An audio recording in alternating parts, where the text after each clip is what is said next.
Assalamualaikum warahmatullahi wabarakatuh. Terima kasih atas kesempatan yang diberikan kepada kami dari kelompok 2 yang akan mempresentasikan materi kami mengenai pemanfaatan navigasi Sungai Mahakam sebagai sistem transportasi.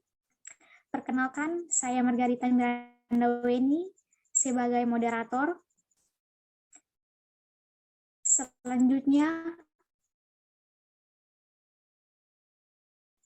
Feni Putri Fatia, Andre Suryanto Pakadang, Aresto Yanto Samsor, dan Musdalifah. Saya persilakan kepada Saudara Aresto untuk mempresentasikan materi kami.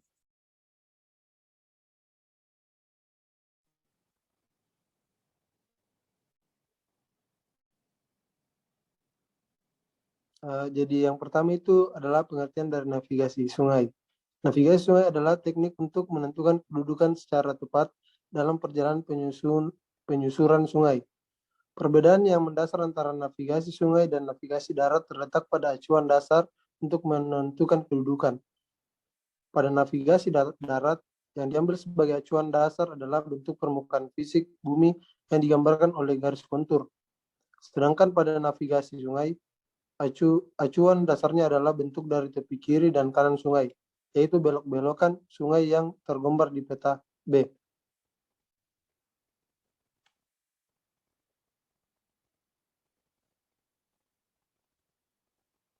Selanjutnya, transportasi air.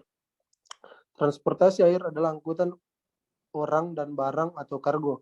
Walaupun dalam sejarah, penggunaan transportasi air untuk penumpang cenderung menurun dikarenakan meningkatnya penerbangan komersial, transportasi air masih penting untuk transportasi jarak dekat. Kegiatan angkutan sungai dan danau disusun dan dilakukan secara terpadu dengan memperhatikan intra dan antar moda yang merupakan satu kesatuan sistem transportasi nasional. Kegiatan angkutan sungai dan danau dapat dilaksanakan dengan menggunakan trayek tetap dan teratur atau trayek tidak tetap dan tidak teratur. Kegiatan angkutan sungai dan danau dilarang dilakukan di laut, kecuali mendapat izin dari Syah Bandar dan dengan tetap memenuhi persyaratan kelautan kapal. Selanjutnya, angkutan sungai dan danau meliputi kegiatan. Pertama, angkutan sungai dan danau di dalam negeri. Kegiatan angkutan sungai dan danau di dalam negeri dilakukan oleh orang perseorang warga negara Indonesia atau badan usaha dengan menggunakan kapal berbendera Indonesia yang memenuhi persyaratan kelautan kapal serta diawaki oleh awak kapal berkewarganegaraan Indonesia. Angkutan sungai dan danau antara negara Republik Indonesia dengan negara tetangga. Kegiatan angkutan sungai dan danau antar negara Republik Indonesia dan negara tetangga dilakukan berdasarkan perjanjian antara pemerintah Republik Indonesia dan pemerintah negara tetangga yang bersangkutan. Yang ketiga, angkutan sungai dan danau untuk kepentingan sendiri. Untuk menunjang usaha pokok dapat dilakukan kegiatan angkutan sungai dan danau untuk kepentingan sendiri. Sekian dari saya kembalikan ke moderator. Baik, terima kasih. Selanjutnya, materi mengenai keselamatan dan keamanan pelayaran akan dibawakan oleh Saudara Andre. Ya, berikut yaitu keselamatan dan keamanan pelayaran. Keselamatan dan keamanan pelayaran adalah suatu keadaan terpenuhinya persyaratan keselamatan dan keamanan yang menyangkut angkutan di perairan, pelabuhan, dan lingkungan maritim. Keselamatan dan keamanan pelayaran meliputi yang pertama yaitu keselamatan dan keamanan angkutan di perairan, yang kedua keselamatan dan keamanan pelabuhan, yang ketiga perlindungan lingkungan maritim.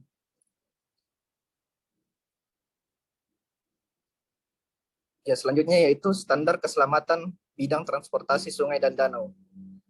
Keselamatan adalah suatu keadaan terpenuhinya persyaratan keselamatan yang menyangkut angkutan di perairan, ke pelabuhan, dan lingkungan maritim.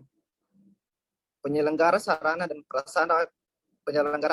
dan prasarana serta sumber daya manusia, bidang transportasi sungai, danau, dan penyeberangan wajib memenuhi standar keselamatan.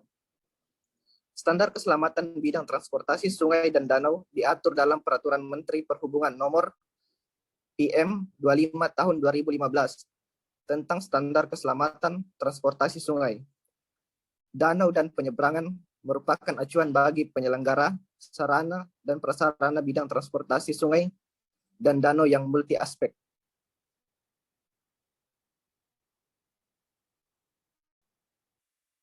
Ya, aspek yang pertama yaitu sumber daya manusia. Bidang pengelolaan pelabuhan sungai dan danau. Sesuai dengan pasal 6 lampiran 2 Peraturan Menteri Perhubungan Permenhub nomor PM 8 tahun 2014 tentang kompetensi sumber daya manusia di bidang lalu lintas dan angkutan sungai, danau dan penyeberangan, yaitu kompetensi pengelolaan pelabuhan sungai dan danau. Berikutnya yaitu bidang awak angkutan sungai dan danau yang diatur pada Permenhub nomor KM 58 tahun 2007 tentang perubahan Peraturan Menteri Perhubungan nomor KM 73 tahun 2004 tentang penyelenggaraan angkutan sungai dan danau. Berikutnya itu bidang pengawas alur pelayaran sungai dan danau yang diatur pada Permenhub nomor PM 52 tahun 2012 tentang alur pelayaran sungai dan danau. Pasal 131 ayat 2. Inspektur sungai dan danau diberikan sertifikasi oleh Direktur Jenderal.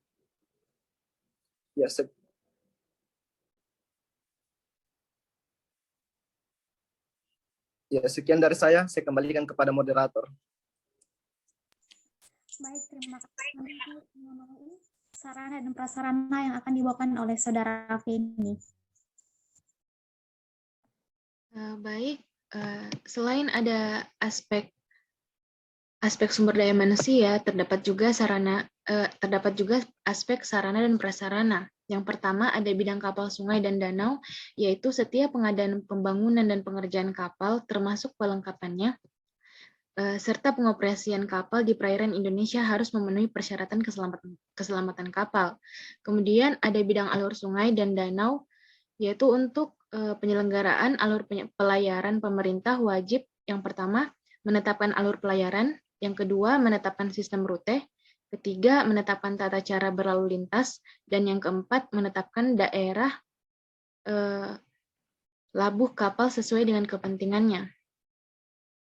Kemudian yang ketiga yaitu ada bidang pelabuhan sungai dan danau, yaitu pembangunan pelabuhan sungai dan danau dilaksanakan berdasarkan persyaratan teknis, kepelabuhanan, kelestarian lingkungan dengan memperhatikan keterpaduan intra dan antar moda transportasi.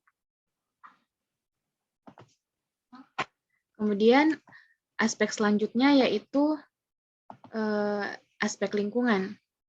Yang pertama ada bidang pencegahan dan penanggulangan pencemaran dari kapal. Satu, yaitu setiap kapal dilarang melakukan pembuangan limbah, air balas, kotoran sampah, serta bahan kimia berbahaya dan beracun ke perairan.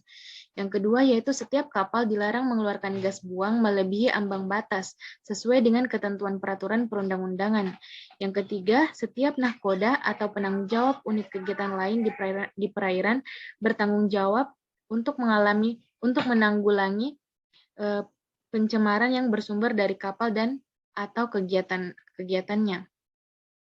Kemudian selanjutnya yaitu bidang pencegahan dan penanggulangan pencemaran dari kegiatan kepelabuhanan, yaitu pengoperasian pelabuhan wajib memenuhi persyaratan untuk mencegah timbulnya pencemaran yang bersumber dari kegiatan di pelabuhan.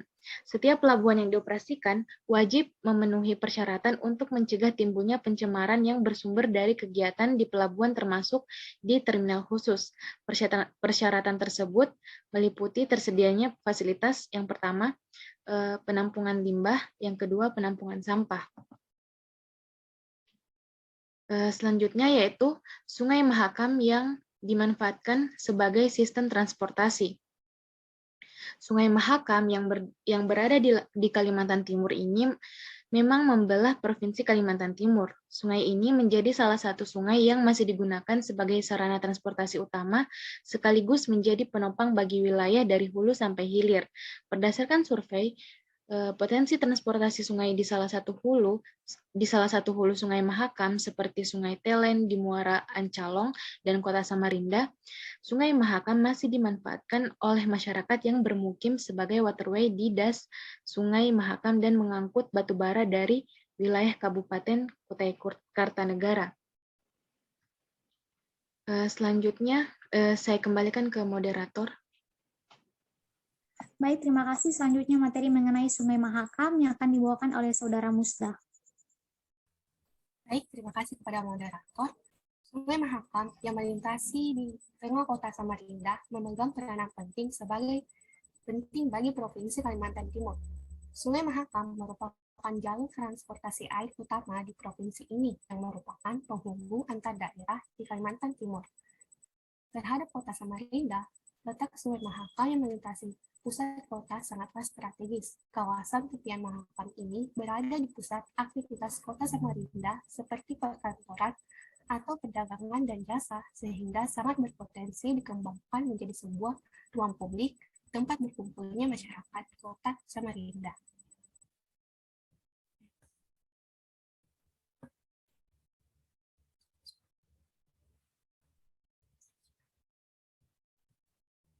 Selanjutnya itu ancaman kerusakan lingkungan. Transportasi Sungai Mahakam sebagai bagian yang terintegrasi dengan sistem jaringan jalan di sebagian wilayah Kalimantan Timur mengalami masalah pengurangan debit air dan sedimentasi. Penguapan debit air dan sedimentasi menyebabkan pendangkalan dan mengancam keberlanjutan Sungai Mahakam sebagai waterway. Pertama ya, pengurangan debit air.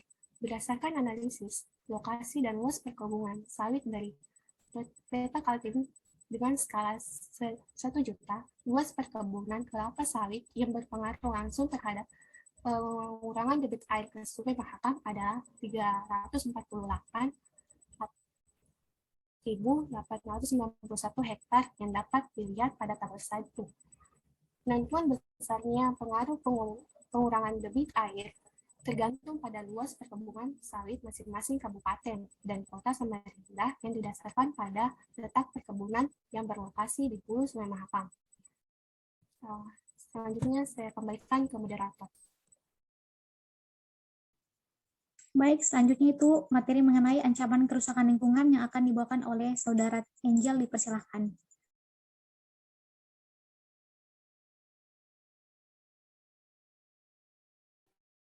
Ancaman kerusakan lingkungan. Penyusutan debit air ke Sungai Mahakam hanya disebabkan oleh perkebunan kelapa sawit, tambang batu bara, dan kegiatan perusahaan HPH, tetapi juga dampak dari illegal logging.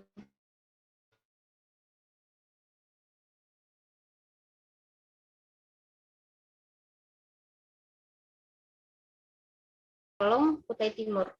Illegal logging masih marak karena lemahnya pengawasan dan penegakan hukum. Dampak illegal logging sangat berpengaruh terhadap pengurangan debit air dan lahan krisis di hulu sungai. Pengurangan debit air tidak hanya mengganggu transportasi sungai, tetapi juga mengancam ekosistem hulu sungai.